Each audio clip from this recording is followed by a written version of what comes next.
Sandatang lakas, kasanggaan ninyo tungo sa bagong Pilipinas. Lumabas din ang Pangulo sa Budol Fight kasama ang mga sundalo. Para sa GMA Integrated News, Chino Castro na katutong 24 oras. Inulan pero inabangan pa rin ang mga makukulay na clothes ng mga entry sa Metro Manila Film Festival 2025. Kabilang sa pinagkakuluhan na ang pinag-uusapang love triangle, sina Will Ashley, Bianca Rivera at Dustin Yu ng Love You So Bad. At ganun din ang iba pang kapuso at sparkle artists. Makikita tayo live kay Athena. Athena? Iyan natin ng malakas na pagulan kaninang hapon na ang pag-arangkada ng 8 flows ng mga pelikula kasama sa Metro Manila Film Festival 2025.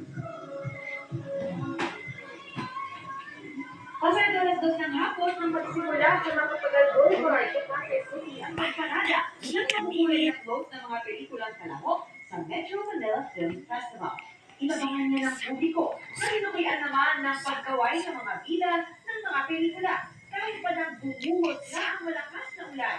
Walang pagod ang lahat hanggang Rizal Street sa Makati City.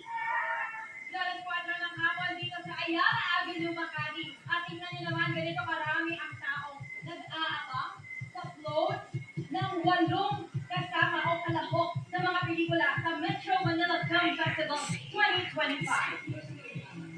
Kabilang sa kinakiligan ang love triangle ng PBB Celebrity Collab Edition na sina Will Ashley, Bianca Rivera at Dustin Yu.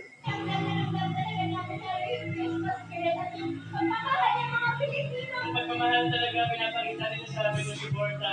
Kaya the first time namin masasabi ko na napakasaya at memorable. Grabe talaga ang pagmamahal ng mga Pilipino tuwing Pasko. Kasi grabe yung suporta nila. Grabe sila.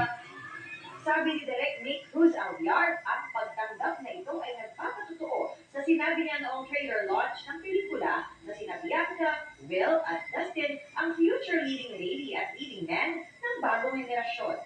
Pinagkaguluhan din ang kapuso at sparkle artists na bahagi ng cast ng mga pelikulang Reconnect kasama ang Legazpi family, Shake, Rattle and Roll kasama sina Carla Abellana, Manlin Reyes at Elijah Alejo.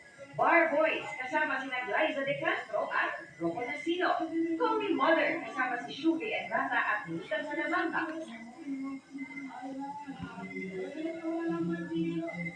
Iyan at 8 na ng gabi pero mataas